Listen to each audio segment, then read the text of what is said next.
Bismillahirrahmanirrahim. Assalamualaikum warahmatullahi wabarakatuh. Waalaikumsalam Salam warahmatullahi. warahmatullahi wabarakatuh. Alhamdulillah Rabbil Alamin. Wassalatu wassalamu ala asyrafil anbiya'i wa mursalin wa ala alihi wa sahbihi ajma'in. Allahumma salli ala Sayyidina Muhammad wa ala ali Sayyidina Muhammad. Teman-teman yang bahagia, Alhamdulillah kita masih diberi kesempatan untuk bertemu dalam rangka membahas tentang kajian ekologis. Sebelumnya yang sama-sama kita hormatin dosen pengampu kita, Ustadz Zaki Mumtaz Ali, selaku dosen mata kuliah Studi Quran Kontemporer. Ya, ini kita dari kelompok 4 akan mempresentasikan eh, tugas yang berjudul tentang kajian ekologis dari kelompok 4 yang terdiri oleh saya sendiri Muhadi Akbar dan Jamaluddin dan ada Andi Fajri Ramadan. Baik, dalam pembahasan selanjutnya insya Allah kita akan membahas lebih jauh terkait kajian ekologis ini yang sebagaimana pengetahuan kita tentang ekologis ini.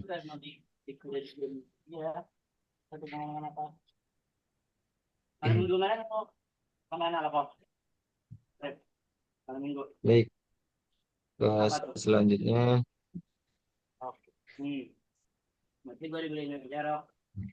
di sini pertama adalah latar belakang masalah. Kenapa ekologis? Melihat fenomena di zaman sekarang, kaum muslimin, eh, kita sebagai orang muslim menepati posisi sentral dalam memberi petunjuk pada kelestarian alam. Dan kita selaku umat manusia harus memperhatikan relasional dengan Tuhannya dan juga makhluk sosial. Kita juga harus memperhatikan konservasi lingkungan sekitar kita. Konservasi lingkungan mempunyai konotasi bahwa lingkungan harus dipertahankan, dilindungi, dan dipelihara sebagaimana keadaannya agar tetap mampu menjunjung tinggi nilai-nilai kehidupan yang harmonis. Apabila manusia memakmurkan dan memelihara alam lingkungan dengan baik, maka alam lingkungan juga akan membalas dan bersahabat baik. Manusia hidup di muka bumi ini harus bertanggung jawab, harus mengelola dan memanfaatkan sumber daya yang ada di alam sekitar kita berdasarkan asas konservasi untuk mencapai kemakmuran agar dapat memenuhi kebutuhan-kebutuhan kita. Ekologis tidak jauh dengan eh, perubahan iklim. Perubahan iklim ya ini merupakan salah satu tantangan terbesar yang dihadapi umat manusia saat ini. Mulai dari peningkatan suhu global, naiknya permukaan air laut, deforestasi, serta polusi yang semakin parah telah menyebabkan ketidakseimbangan ekosistem yang berdampak luas terhadap kehidupan manusia dan makhluk hidup lainnya. Jadi kita sebagai manusia ini eh, tidak hanya sebagai pemanfaat dari alam sekitar kita, ya, kita bahkan kita harus melestarikan, ya, melestarikan, saling memanfaatkan itu. Nanti akan dibahas lebih lanjut lagi apa hubungan ekologis dengan Al-Quran dan lain-lain. Apa yang menjadi penyebab kerusakan ekologis. Yang poin kedua, ya ini ada term ekologi.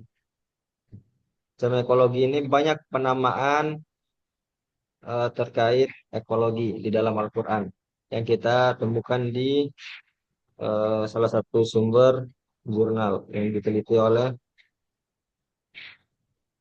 eh, saya lupa namanya, nanti akan saya santumin di referensi di belakang. Yang pertama ya ini ada al-bi'ah. Kata ini yang memiliki arti lingkungan hidup. Yang kedua al-alamin. Al-alamin ya ini alam, seluruh alam. Yang ketiga ada as-sama. As-sama langit atau jagat raya. Yang keempat al-ard atau bumi. Yang kelima al-insan, manusia. Yang keenam ada fauna atau dabbah. Yang ketujuh ada flora atau di dalam bahasa Arabnya fakihah atau buah-buahan. Yang kedelapan air, alma. Yang kesembilan ardih, arya, udara atau angin. Selanjutnya ada matahari, asyams. 11 ada bulan, al-qamar. 12 bintang, al-buruj. 13 gunung, al-jibal. Semua yang ada di alam semesta ini eh, termasuk dari ekologis, termasuk juga mungkin gunung ya. Gunung banyak manfaat yang bisa kita dapatkan dengan adanya gunung tersebut. Selanjutnya ya ini definisi ekologi. Secara definisi, ekologi ini berasal dari bahasa Yunani yang kata awalnya oikos yang berarti rumah tangga dan kata logos yang berarti ilmu. Sehingga ekologi bisa berarti sebuah ilmu yang mempelajari tentang selak-beluk yang ada di dalam rumah tangga makhluk hidup, yakni alam semesta. Sedangkan secara terminologi, menurut KBBI, ekologi adalah sebuah ilmu yang mempelajari tentang hubungan timbal balik antara makhluk hidup dan kondisi alam sekitarnya. Dari definisi ini setidaknya terdapat tiga kata kunci penting untuk merumuskan ekologi, yaitu hubungan timbal balik, hubungan antar sesama organisme, dan hubungan organisme dengan lingkungan. Oke, itu dari saya terkait latar belakang masalah term ekologi dan definisi ekologi. Yang selanjutnya akan dilanjutkan oleh Akhuna Andi Fajri. Saya cek sound dulu. Tes, tes. Oke. Aman? Oke, sip. Silakan Baik, dilanjutkan. baik, saya akan melanjutkan pembahasan daripada materi kita. Sebelumnya terima kasih kepada saudara kita Muhadi yang telah memberikan kesempatan. Langsung saja, saya akan melanjutkan pembahasan yang berikutnya, yakni kajian dalam Al-Quran. Di sini kita mengambil Quran Surah Al-Hijr ayat 19 sampai 20. Membahas tentang penciptaan bumi, keseimbangan ekosistem, dan bagaimana Allah menyediakan sumber daya bagi makhluknya. Quran Surah Al-Hijr memiliki relevansi kuat dengan isu perubahan iklim karena menekankan keseimbangan ekosistem, keberlanjutan sumber daya, tanggung jawab manusia sebagai khalifah, dan keadilan ekologis bagi semua makhluk hidup. Ayat ini mengajarkan bahwa menjaga lingkungan bukan hanya kewajiban sosial, tetapi juga bagian dari ketaatan kepada Allah. Oleh karena itu, umat Islam harus aktif dalam upaya pelestarian lingkungan untuk mengurangi dampak perubahan iklim. Kemudian yang selanjutnya yakni penafsiran. Nah, di sini ada penafsiran tafsir Al-Misbah ya dari Quraisyab. Kemudian tafsir Al-Qur'an Al-Zahim Ibnu Katsir, kemudian Jawahir fi Tafsir Al-Qur'an Al-Karim. Nah, di sini saya akan menjelaskan atau membacakan satu saja tafsir dari tafsir Ibnu Katsir. Dalam tafsir Ibnu Katsir, ayat ini dikaitkan dengan kebesaran Allah dalam menciptakan bumi dan segala isinya untuk memenuhi kebutuhan makhluknya. Beberapa poin utama dari tafsirnya adalah bumi yang terhampar dan gunung-gunung menunjukkan tanda kekuasaan Allah dalam menciptakan bumi yang stabil agar tidak berguncang. Tumbuhan yang tumbuh sesuai ukuran menandakan bahwa segala sesuatu telah Allah ciptakan dengan takaran yang pas, tidak berlebihan atau kurang. Keperluan hidup bagi manusia dan makhluk lain menunjukkan bahwa Allah telah menjamin rezeki bagi semua makhluk, termasuk yang tidak terlihat atau yang tidak bisa diatur oleh manusia, seperti hewan liar atau serangga. Ibnu Katsir juga menafsirkan bahwa ayat ini merupakan peringatan agar manusia tidak berbuat kerusakan di bumi dan selalu bersyukur atas nikmat yang telah diberikan. Nah, itu salah satu penafsiran-penafsiran. Selanjutnya yakni nilai-nilai yang terkandung dalam Quran Surah Al-Hijr. Yang pertama yakni tauhid, ya, yakni memahami kesatuan Tuhan dan ciptaannya, lingkungan, bahwa alam dan lingkungan adalah bagian dari tanda-tanda kekuasaan Allah di alam semesta.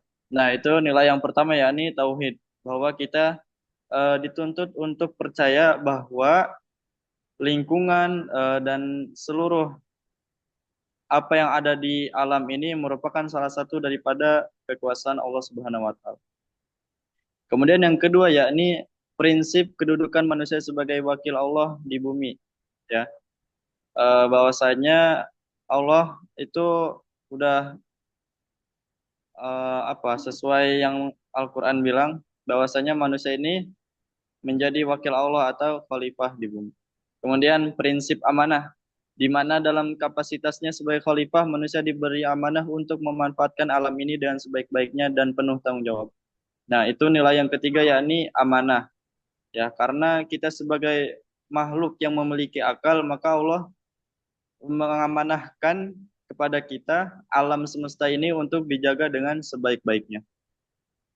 Kemudian nilai yang keempat yakni keselarasan dan keseimbangan, sehingga rusaknya lingkungan karena manusia mengabaikan prinsip keseimbangan alam. Nah, kita juga harus memperhatikan keselarasan dan keseimbangan, ya, agar tidak ada terjadi kerusakan pada alam semesta ini.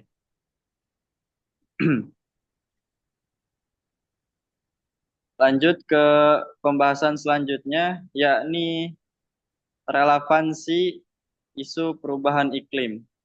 Nah, di sini ada 4 poin. Yang pertama yaitu mizan. Nah, apa sih mizan itu?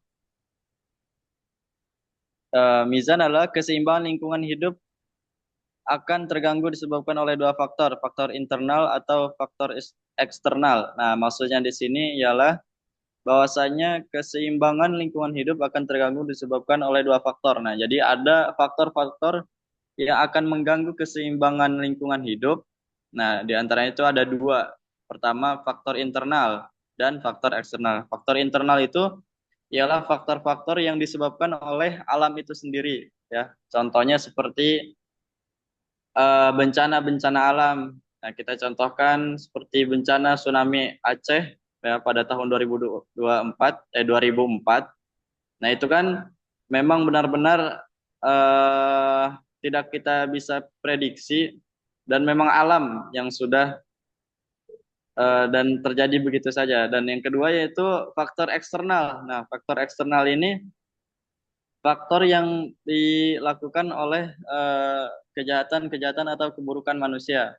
Nah, di antaranya bisa jadi seperti banjir-banjir yang sering terjadi pada saat ini dikarenakan karena banyak masyarakat yang membuang sampah sembarangan atau penebangan pohon-pohon, ya, untuk dijadikan lahan perkotaan, sehingga tidak ada tempat atau tanah untuk menyerap air hujan, hingga terjadilah banjir.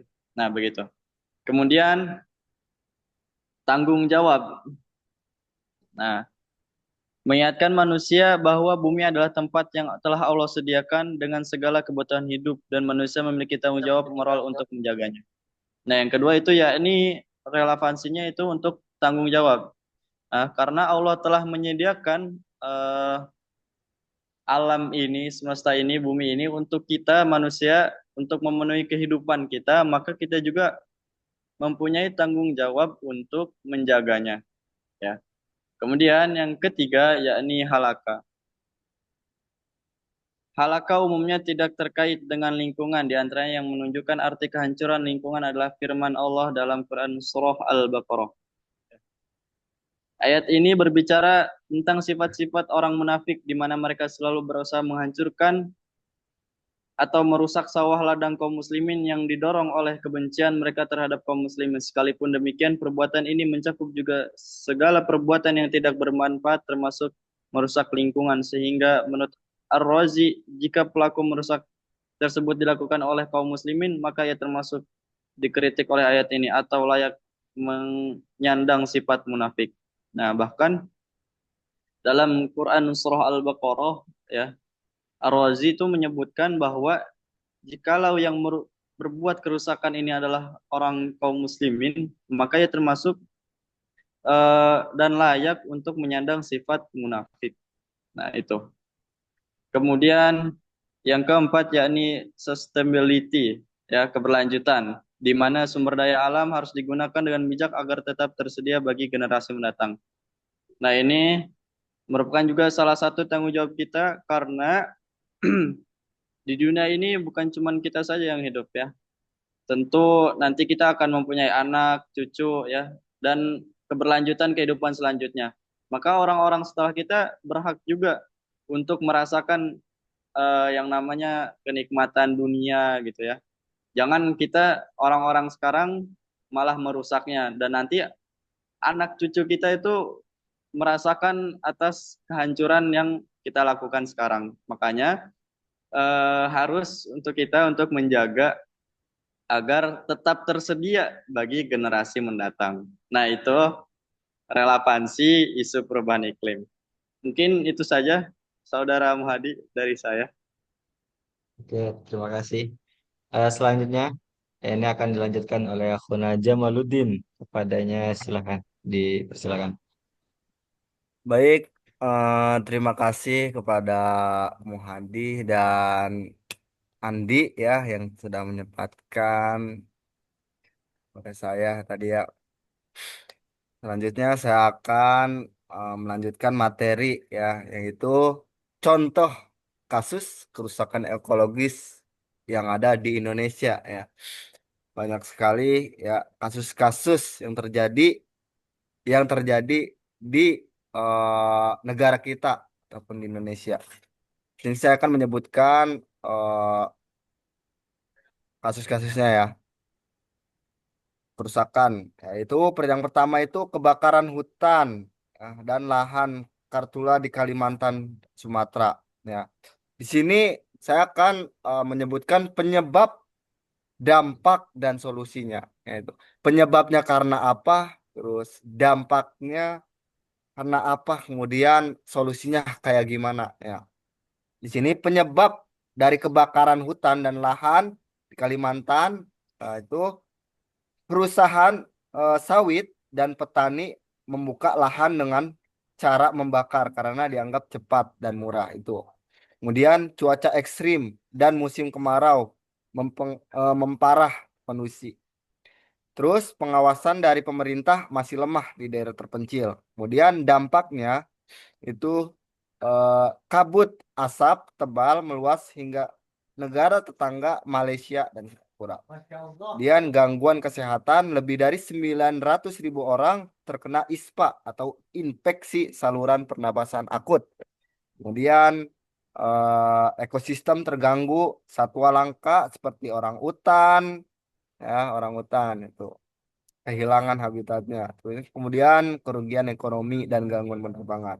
Kemudian solusinya, ya solusinya ini kita harus mencari gitu penegakan hukum, itu mencari pelakunya, pelaku pembakaran terutama perusahaan harus dihukum tegas gitu. Kemudian penggunaan teknologi ya, seperti drone, ya Hmm. teknologi ini seperti drone untuk deteksi dini ya titik api. Kemudian edukasi ke masyarakat tentang cara membuka lahan tanpa bakar. Kemudian program rehabilitas atau penghijauan hutan. Kemudian yang kedua, sini ada pencemaran sungai Citarum di Jawa Barat, ya. Penyebabnya itu ribuan pabrik tekstil atau plastik dan industri lainnya membuang limbah cair langsung ke sungai tanpa diolah. Kemudian kurangnya instalasi pengolahan limbah, Pal. Terus kemudian masyarakat juga membuang sampah di rumah-rumah atau di pinggir-pinggir sungai, ya. Kemudian dampaknya air sungai hitam dan berbau menyengat, tidak layak konsumsi. Kemudian banjir, ya. Banjir menurunnya kualitas air untuk irigasi pertanian. Ikan dan makhluk hidup banyak yang mati. Masyarakat kehilangan sumber air bersih. Kemudian solusinya kayak gimana? Solusinya itu pemerintah menjalankan program Citarum Harum untuk membersihkan sungai. Gotong royong, kemudian penutupan dan denda berat bagi pabrik yang kena atau bagi orang-orang yang membuang sampah sembarangan ke sungai, itu harus ditegaskan, ya. Dan orang itu harus dicemplung ke sungai juga. Misalkan dia eh, membuang sampah di sungai nih ketahuan, nah orang itu harus dicemplungin ke sungai biar orangnya itu nggak ngelakuin lagi, gitu kan, biar kapok gitu. Solusinya itu. Terus tiga itu penambangan batu bara di Kalimantan Timur, ya itu penyebabnya penambangan terbuka open pit oleh perusahaan batu bara tanpa reklamasi. Kemudian banyak lubang bekas tumbang ditinggalkan begitu saja. Kemudian dampaknya nih, lubang air tanah dan sungai tercemar logam berat, kerusakan hutan dan tanah menyebabkan longsor dan pasir. Jadi solusinya pemerintah wajibkan reklamasi pemulihan lahan pasca tambang. Kemudian perusahaan tambang harus membuat rencana pemulihan lingkungan. Kemudian sosialisasi dan pendampingan masyarakat dalam tambang. Kemudian tempat ini kerusakan terumbu karang di Raja Ampat, Papua Barat, ya. Penyebabnya kapal pesiar besar menabrak terumbu karang. Banyak wisatawan yang tidak menjaga ekosistem, menginjak karang, membuang sampah. Kemudian praktik nelayan dengan bom dan racun sianida. Dampaknya nih, terumbu karang mati. Kemudian ekosistem hancur, ikan berkurang drastis. Para wisatawan bahari terganggu karena keindahan laut yang rusak. Pendapat nelayan dan masyarakat seiring waktunya menurun. Itu dampaknya. Kemudian kita harus mencari solusinya, ya, dari pembatasan akses kapal besar ke zona terumbu karang. Kemudian pengawasan ketat terhadap nelayan dan pelanggaran praktik ilegal. Kemudian program transmati konservasi karang oleh lembaga lokal internasional. Kemudian yang kelima ini alih fungsi lahan pertanian jadi kawasan industri perumahan di Jabodetabek. Jabodetabek. Penyebabnya, ya, harga tanah pertanian naik. Petani menjual lahan ke developer. Kurangnya perlindungan terhadap lahan pertanian. Dampaknya lahan pertanian semakin sempit. Tahanan terancam. Dan solusinya nih, pemerintah menetapkan zona lahan pertanian berkelanjutan yang tidak boleh difungsikan, ya. Tata ruang kota harus memperhatikan daya dukung lingkungan. Yang tadi sebutkan itu dari contoh kasus kerusakan ekologis di Indonesia. Kemudian tadi apa? Yang tadi kan ini kelima, ya. Lima ini terus.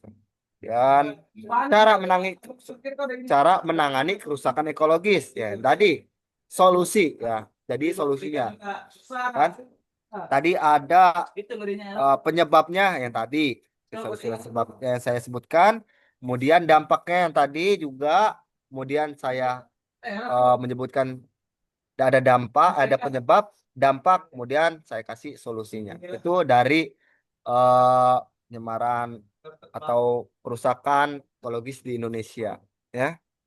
Mungkin kesimpulannya yaitu kerusakan ekologis di Indonesia disebabkan oleh aktivitas manusia yang tidak bertanggung jawab, seperti pembakaran hutan, penambangan berlebih, dan pencemaran air.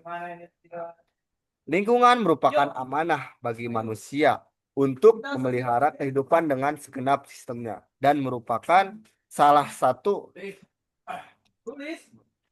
salah satu pemanfaatan dari tujuan syariah maqasid alas.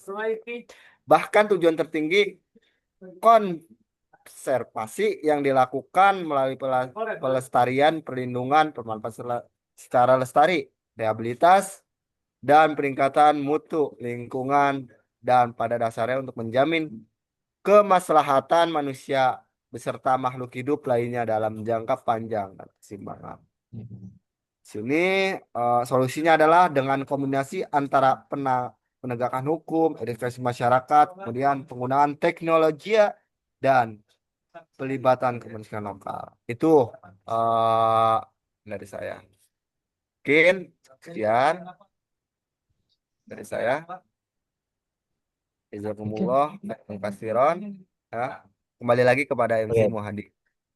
Terima kasih pada akhuna Jamal dan saudara Endai tadi yang sudah menyampaikan beberapa poin terkait tentang ekologis, mulai dari sisi agamanya dan penyebab dari ekologis itu apa, dampak, dan serta solusi yang bisa kita tangani ini ya, sebagai manusia yang hidup di alam semesta ini. Terakhir mungkin ya ada pertanyaan pertanyaan terkait ekologis ini. Ya. Kita mungkin boleh siapa saudara Jamal atau Anda yang mau menjawab ya. Kita sebagai anak muda yang eh, sebagai pemanfaat atau pengguna alam semesta yang di sekitar kita, kira-kira kita sebagai anak muda nih yang ada sini, langkah apa yang mau kita ambil ya buat kita itu bisa menjaga alam di sekitar kita. Mungkin dari hal-hal yang terkecil dulu, dari hal-hal yang ada di sekitar kita. Mungkin siapa dulu yang mau berpendapat? Mungkin ya kalau dari saya itu saya kembalikan lagi ke Ndai, soalnya Ndai itu berhak menjawab dari pertanyaannya.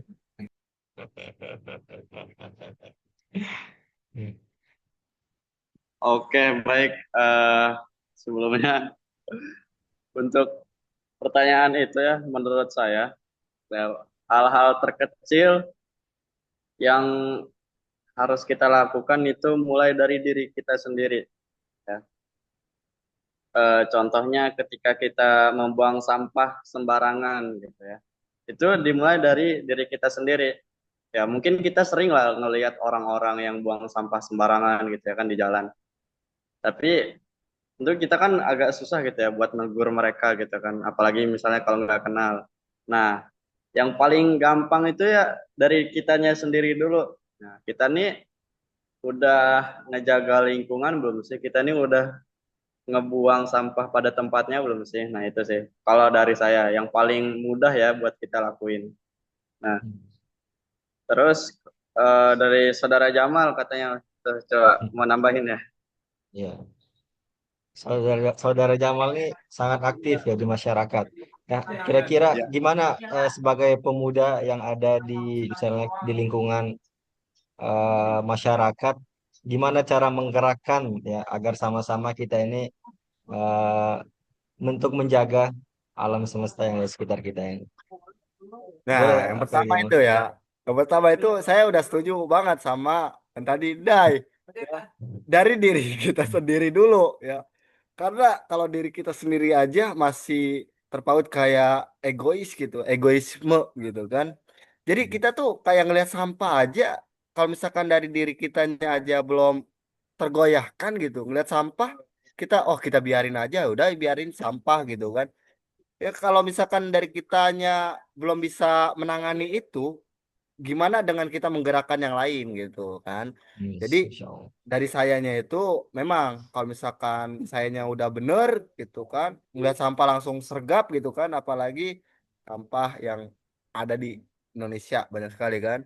Jadi yang pertama, langkah pertama itu saya mengajak jangan jauh-jauh lah, kita misalkan Dema kemarin gitu kan, sekarang kita lengser Dema gitu Asik. kan, kita menggerakkan untuk gotong royong membersihkan sampah dari misalkan dari Kelas ya, kampus kelas. itu, ya dari kelas dulu, kelas A, 1A misalkan sampai kelas 6 gitu kan. Udah bersih, kemudian kita bertingkat ke sekolah.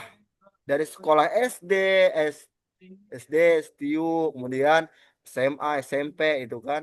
Kemudian kalau misalkan udah tergerak lagi, itu kan terrealisasi misalkan. Nah, kita misalkan dari sini ke Gunung Sindur semuanya. Itu yang tercapainya. Kalau dari saya. Tadi itu saya Iya, udah iya. dari Sendai Iya, lagi ya. cakep, Kembali lagi cakep, ke cakep. Dai Ya. itu.